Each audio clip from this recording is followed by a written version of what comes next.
Bueno, buenos días a todos, buenas tardes a otras también que están en la parte de Europa, que ya son las 2:30.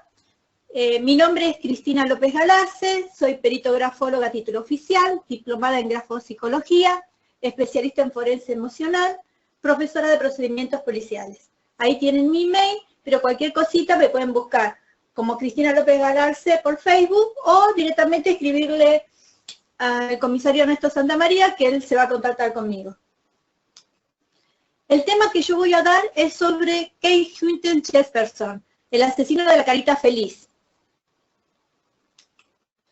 Y acá empiezo la historia. Yo espero que se vayan metiendo en la historia para poder ver el final y qué es lo que hace la grafología forense emocional en los casos de asesinato. Bueno, empiezo.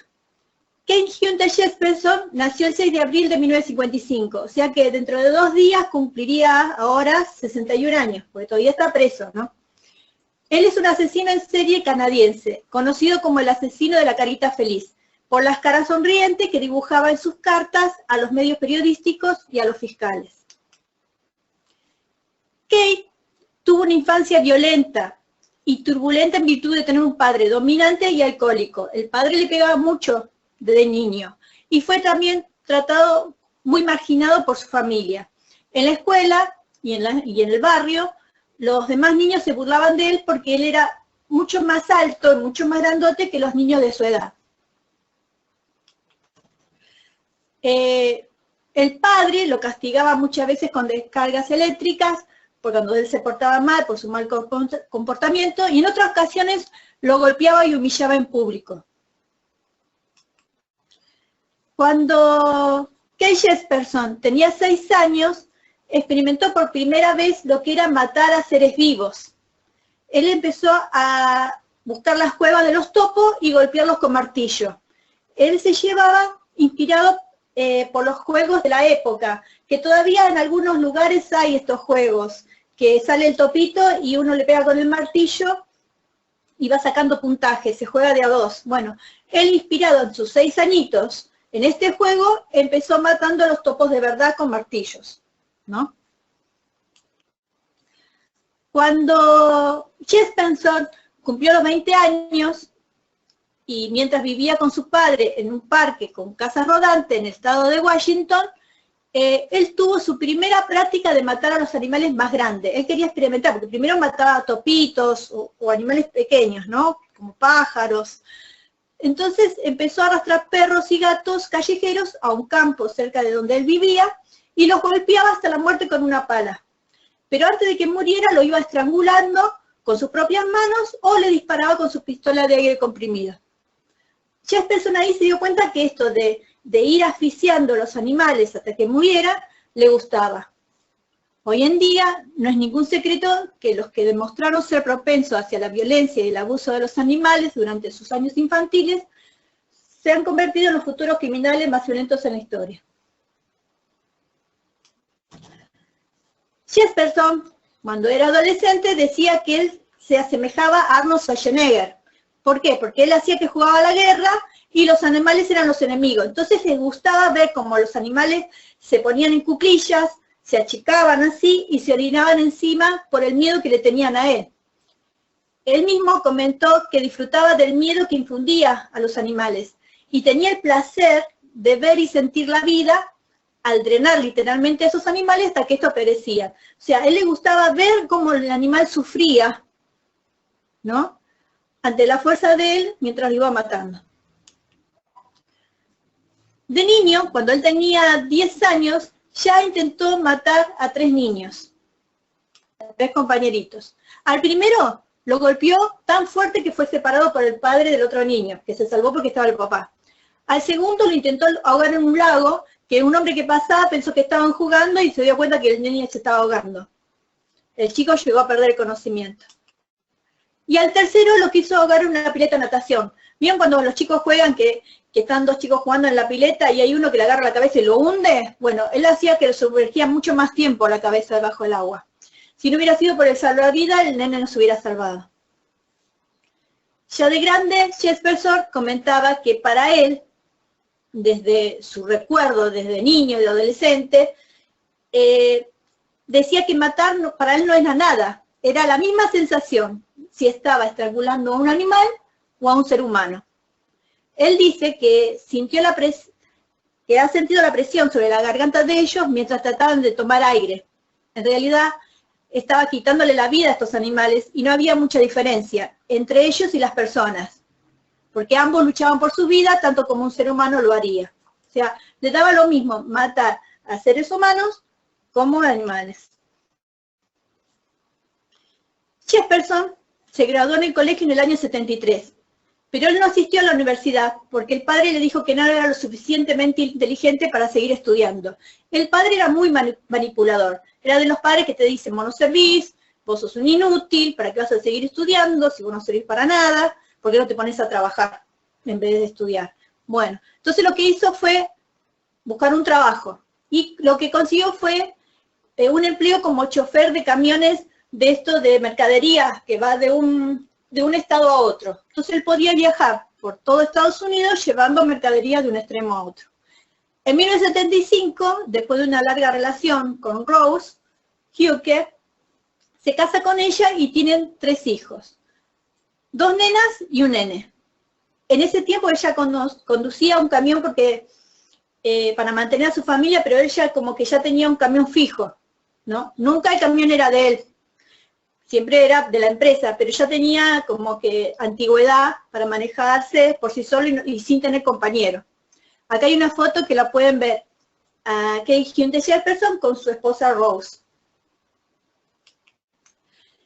La hija menor de Jesperson, que se llama Melissa, cuenta a los 15 años, cuando le hacen un reportaje, que su padre torturaba y ahorcaba a los gatitos y los colgaba en una línea de colgar la ropa, donde se cuelga la ropa, y no le importaban los gritos de ella y de sus hermanos.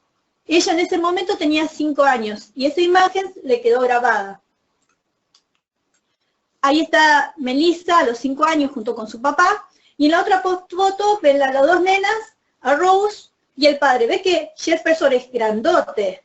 Es muy alto y muy pesado, digamos. Falta el varón en esta foto.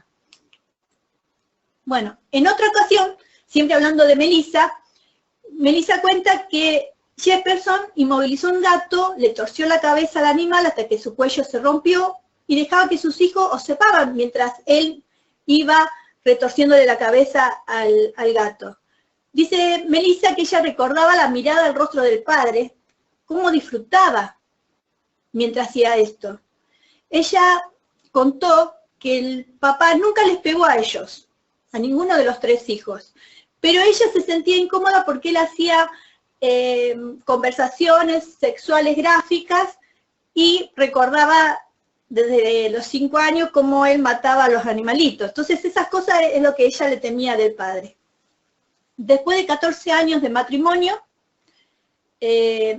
Jesperson y Rose se separan por temas de infidelidades, porque como él viaja tanto, ella se enteró que tenía parejas por otro lado, entonces aprovecha Rose cuando Kate estaba viajando de irse de la casa y llevarse a sus hijos. Se fue a vivir con sus padres a Spokane, ahí en Washington.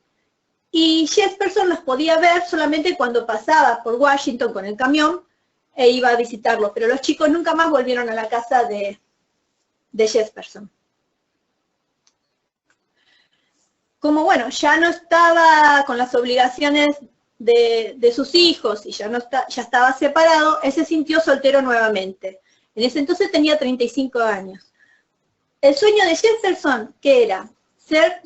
Convertirse en miembro de la Policía Montada de Canadá, porque él soñaba con ser policía, como él era canadiense y estaba viviendo en Estados Unidos, pero el sueño de él era ser policía montada. En ese entonces tenía 35 años. Pero ¿qué pasó? Que en las pruebas de ejercicio, justo en la que es la de la cuerda de escalada, que es la que está en la foto, él resbala, cae y se hiere gravemente, lo que hace que no pase la prueba física, digamos, para ser policía, y le dan para poder entrar ahí. Entonces él ¿qué hace? Vuelve otra vez a trabajar con los camiones.